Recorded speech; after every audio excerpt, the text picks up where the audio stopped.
Today's scam-related video is again going to follow the format of a roundup of scams I've been encountering lately, followed by a little bit of scam baiting. If you only want one or the other of those things, this video has chapters to enable you to find it.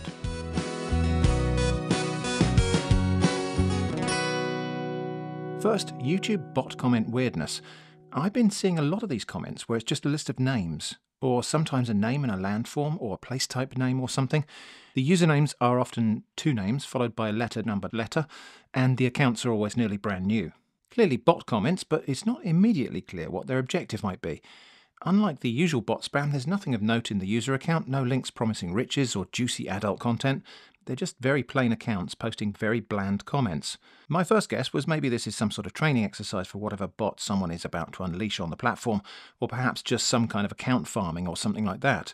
But just in the few days between writing this script and making this video, a couple of YouTubers, HG Modernism and some ordinary gamers, have hypothesized that these bots could be phishing for personal information in something that's known as an oracle attack. That is, where a system won't directly share some private piece of information, but will let you make unlimited guesses and will give you a yes or no answer as to whether you guessed it right. YouTube lets channel owners customize the profanity filter on their own channel, and a lot of YouTubers probably add personal information such as their legal name or address in there, to try to circumvent casual or careless doxing in the YouTube comments. These bots might be trying to glean that information by posting lists of names, then monitoring to see which comments disappear because of filtering. If that is what they're trying to do, I'm not very sure how effective that will turn out to be, because in my experience YouTube seems to recognise these comments as suspicious about half of the time anyway, as I've been seeing them land in the comment quarantine without actually containing any words I personally have added to my filter.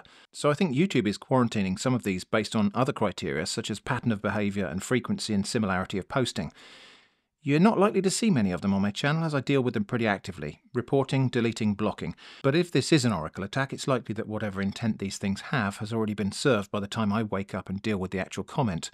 It is possible to defend against this sort of attack to some degree by the inclusion of chaff in the filter terms, adding random false names and addresses and other pieces of information to the filter terms to generate false positive results in an oracle attack. Although this also creates its own set of fresh problems in the form of the Scunthorpe problem that Mutahar discusses in greater detail in his video.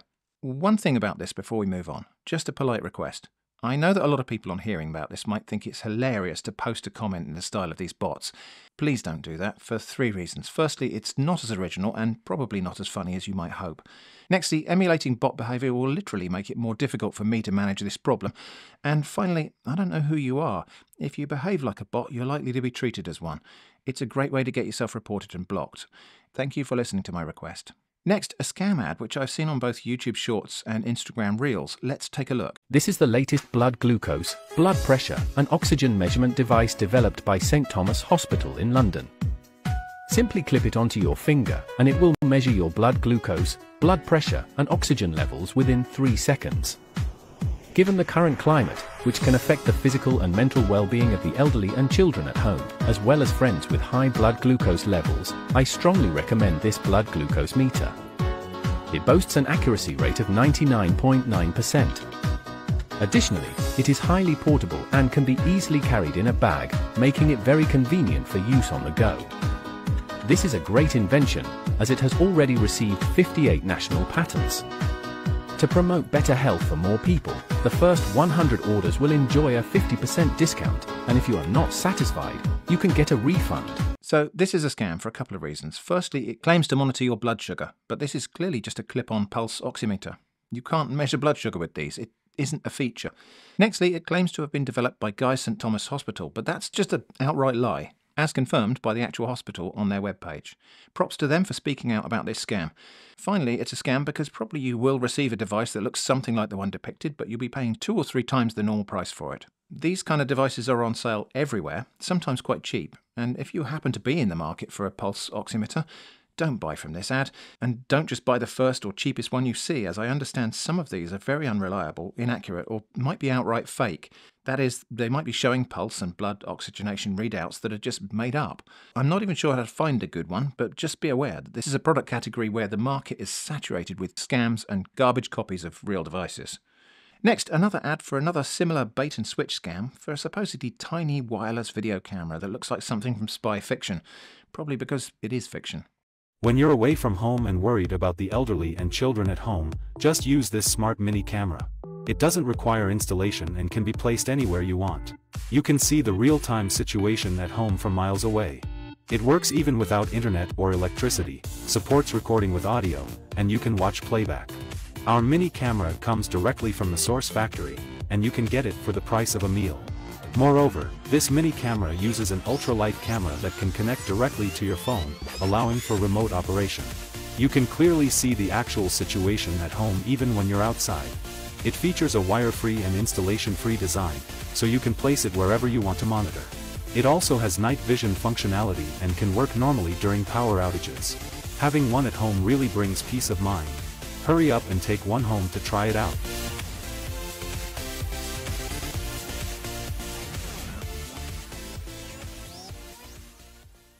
Some of the claimed specifications are just nonsense, like however it supposedly connects to the internet. Other specifications are just impossible for a device of the tiny depicted size, like the claimed battery capacity. I was tempted to order one of these just to see what we would get, but I really don't want to. My educated guess is that it will be something like this, which, although it is depicted here with a hand for scale, is probably photoshopped. I did order a camera like that years ago, and it was about the size of a hockey puck. Maybe they're a bit smaller now, but they certainly won't be the size of that thing they're showing you in that ad. And you'll be paying over the odds for what you actually get. And here's an ad I saw for a supposedly highly portable, wearable CPAP machine. If you're not already aware, a CPAP machine is a medical device that provides constant positive airway pressure, CPAP, to the user, which can be beneficial in managing some health problems such as sleep apnea, where breathing becomes shallow or stops altogether during sleep. Obviously that can be quite a serious health problem, and so genuine CPAP machines tend to be manufactured to quite high standards and provided on prescription from a doctor. This thing appears to be nothing more than a small electric fan that you shove up your nose, and just from the pictures, the build quality looks like something that fell out of a Christmas cracker. Red flags for this supposed product include inconsistent descriptions of operation. On the one hand, this is supposedly a small electric fan. On the other hand, it supposedly uses a gentle electric signal generated by a microprocessor.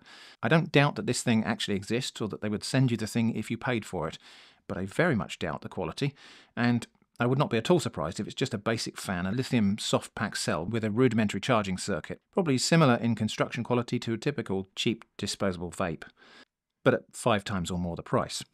I don't think there's any medical reason that would tempt me to put such a poorly designed and constructed thing like this up my nose and then try to sleep. Next, while I was on holiday in Devon, I received a text message saying I had a parking violation. Obviously, as I was travelling away from my home turf, I did experience maybe 3 seconds of disappointed belief before I fully noticed this message just came via RCS chat from a regular mobile number, and also the wording was off. Let me read it to you.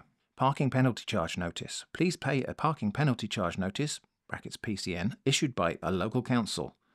Oh no, a local council? I hate those unspecified guys. If you do not pay a PCN within 28 days, you'll get a charge certificate, and then you'll have 14 days to pay the original fine plus 50% more. If you do not pay, you'll be prosecuted. You may have to pay a bigger fine as well as court costs. Oh no, a bigger fine? I hate those unspecified bigger fines. Please pay your fine at the link after reading the information. Thank you again for your cooperation. Thank you for thanking me for my cooperation. Anyway, I took a quick look at the link, and it goes to what appears to be a quite realistic replica of a government webpage, except obviously not at the right URL, and it asks for the car registration number. I mean, a couple of things to note here. If I did have a parking ticket, the one thing I should not have to tell them is my vehicle's registration number.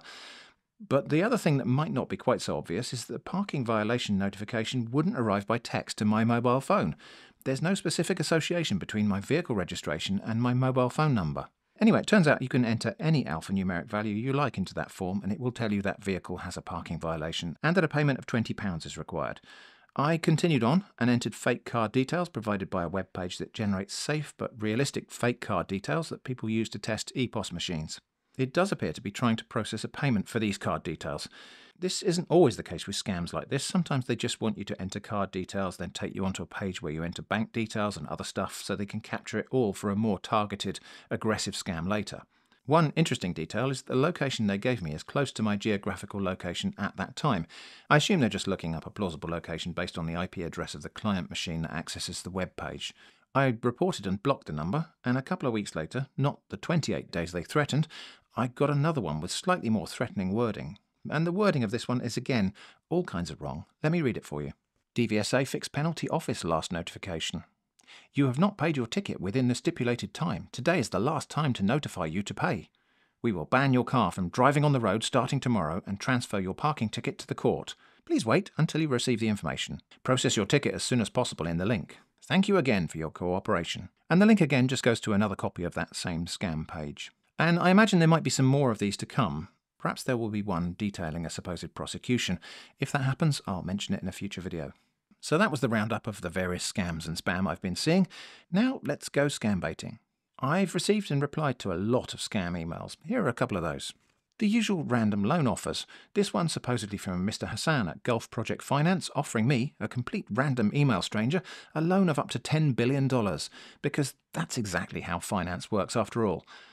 I asked, is this a credible loan? But I got no reply.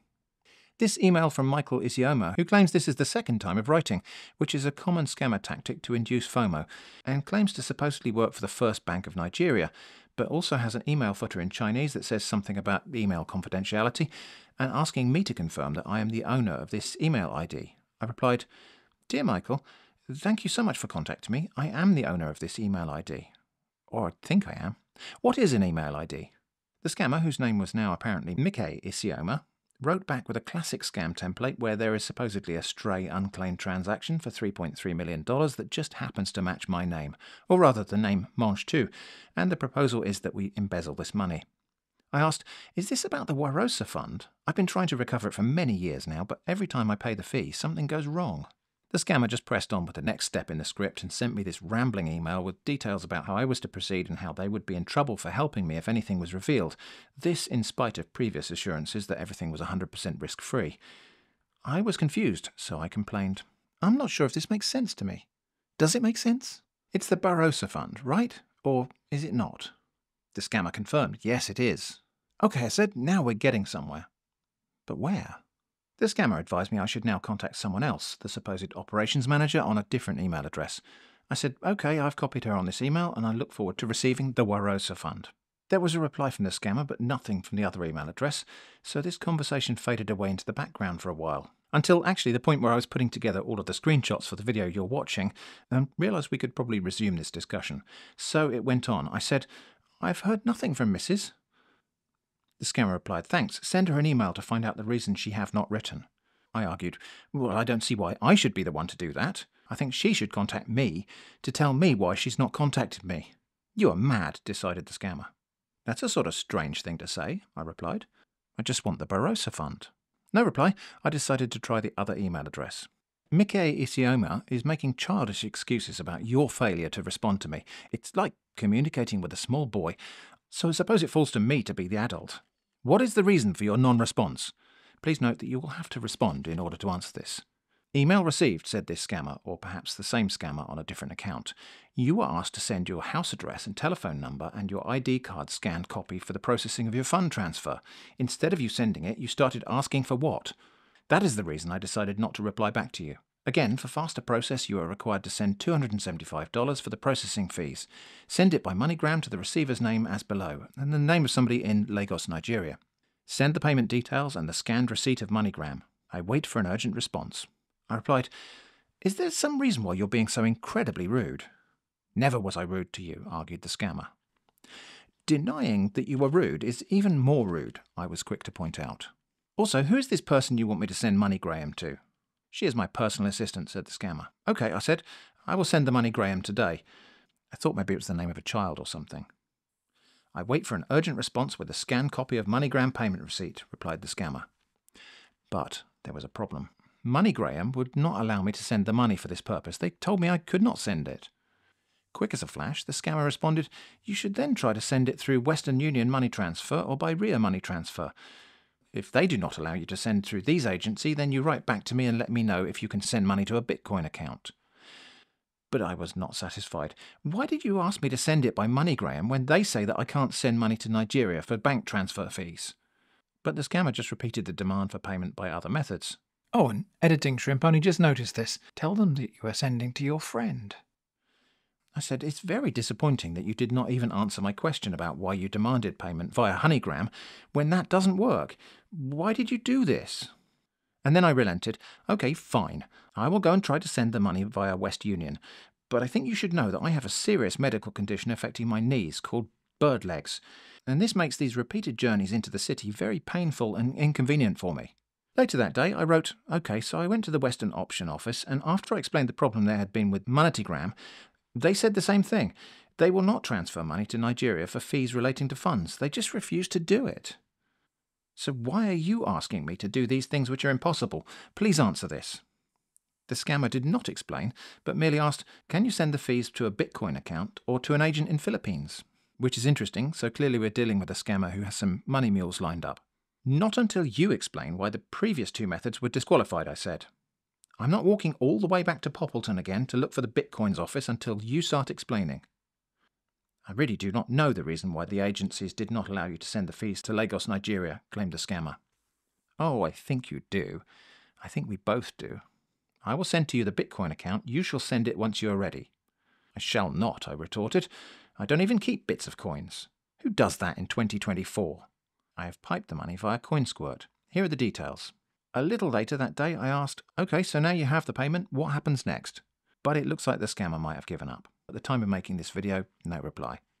But what's this? Another offer of loans being sprayed out via email to random internet people? Seems legit. My name is Andor Pavid, an investment consultant. I represent some high net worth investors who are seeking the attention of project owners and general business facilitators away from their native country. I asked, is it a credible loan? Andor Pavid, or perhaps David Andor? Well, actually, I expect it's like when your name is Mark or Carl, and you order coffee and you say Mark with a C or Carl with a K, so they won't spell your name wrong when they write it on the cup. Pavid must just be David with a P. Anyway, unfortunately, this was all just a pasted-in template, and although I asked for further clarity on whether or not this was a credible loan, it was clear the conversation was not happening. Next, someone tried to lure me into the pig butchering scam while I was on a day trip to London. I didn't really have time to bait this scam to any depth, so I just acted innocent and disinterested. Here's how that went. Hi, where are you? I'm here already. Where are you? Also, who are you? The number isn't in my phone. Hey, I'm Dinah. Don't you remember me? I'm sorry, I don't recall meeting you, Dinah. Perhaps you have the wrong number. Me. Yeah, I don't think we've met. Sorry, you must have the wrong number. Why do you say that? Are you Emily? I'm not Emily. I think you have the wrong number, sorry. Oh, I'm sorry. I probably accidentally entered the wrong number when I saved it, so it sent the wrong. No problem. Have a great day. Thank you for your understanding. I hope my mistake didn't cause you any trouble. No trouble. Hope you get in touch with Emily, okay? I'll find the right number. Thank you. You've been very kind. Don't mention it. Are you from the UK too? I should probably let you get on with finding Emily. I will. I'm new to the UK. I don't know much about it. If you like to keep talking. Hopefully, Emily will help you with that. Okay. So hopefully you can see what's occurring here. I'm supposed to find this random person attractive and respond to their attention and invitation to keep talking with enthusiasm and desire, and they will follow a script which ends up with them declaring that they love me and want to be with me, but just need a little bit of help with some problem or other which requires some of my money. Basically catfishing or a romance scam, but they call it pig butchering these days because the typical playbook involves quite a lot of build-up and development of the romantic connection over a long period of time before they suddenly try to take the victim for every penny they have. When I had a bit more time on my hands, I tried to resume conversation with this scammer, but they had blocked me. I could tell because there's normally a little delivery indicator for these messages, and that just stopped appearing. Moving on, interestingly, the scammer who was offering me the illusion of choice in the last episode, who I thought had rage quit, came back to ask, "Sir, we are still waiting to hear from you with your option of delivery." I said, "If you recall, you were going to choose for me." The scammer responded, "You have to choose option 4. Waiting to hear from you soon?" I replied, "Not much of a choice then, is it?" Everything went quiet after that, but I expect this scammer will be back sometime. And then, yet another loan offer. This one says, "I am Mr. James Green, a consultant/broker. We consult/broker for a consortium of investment companies. Our investment partners are looking at investing in viable products in different sectors on a loan basis. If interested, reach out to me and I shall give you more insight on how we will proceed towards a conclusion of the process." I asked, "Is it a credible loan?" The scammer just tried to continue on with their script, sending me a templated email about how their primary joy is helping striving business owners. This doesn't answer my question, so I said again, "Understood, but please can you tell me if it is a credible loan? This detail is important." The scammer replied, "It is credible." "That's great. Can you explain that a little more?" I asked. I suppose this put the scammer in a tricky corner, and they responded, "Just ask questions and you will be answered." I said, "Okay, here is my question. When you say it's credible, please can you explain that in greater detail?"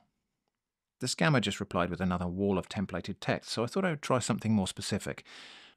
Perhaps if I were to ask you to rate the credible nature on a scale of 1 to 9, what would you say? I will rate the credibility 9, declared the scammer proudly. Oh, I said. As bad as that? Okay, thanks for the warning. I will pass.